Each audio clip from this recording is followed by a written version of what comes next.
Iran's clerical rulers have been grappling with the biggest nationwide unrest in years, with support spreading abroad in Western capitals. Down with terrorist regime of Iran. Here's what you need to know.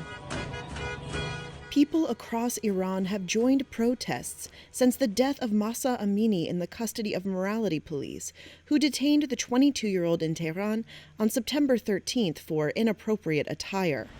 The officers who enforced strict hijab rules rejected accusations she was beaten, saying she fell ill as she waited with other detained women. Students and universities have become a focal point of the demonstrations. The greatest challenge to the country's clerical elite in years, amid calls for the downfall of the Islamic Republic. But many Iranians, including celebrities, have taken part or offered support for the protests. 3 weeks in, rights groups say thousands have been arrested and hundreds injured, with over 150 deaths. The Iranian authorities are waging a deadly crackdown, even if observers do not believe the Shiite clerical establishment is close to being toppled. President Ebrahim Raisi has ordered an investigation into Mahsa Amini's death. Ayatollah Khamenei says it deeply broke my heart, but he's given his full backing to security forces. The Basij, a volunteer militia affiliated with Iran's Revolutionary Guards, has played a big role in quelling the unrest, alongside riot police. Video said to have been filmed at a school in Shiraz shows about 50 female pupils shouting, "Basij, get lost."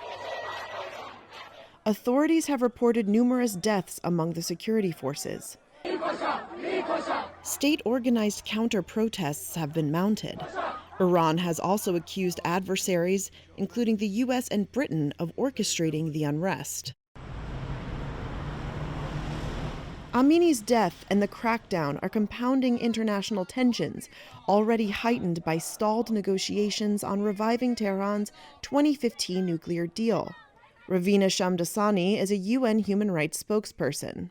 There are reports that Ms. Amini was beaten on the head with a baton, and her head was banged against the vehicle by so-called morality police. Authorities have stated that she died of natural causes.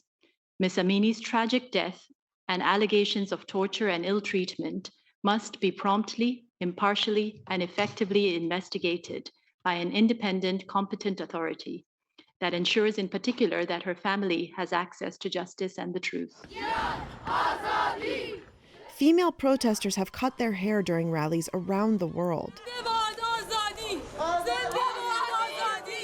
In France, leading actresses have cut locks out of their hair, and a Swedish member of the European Parliament snipped off her ponytail. Women, life, freedom. The U.S. has said it will impose further costs on Iranian officials responsible for violence against protesters.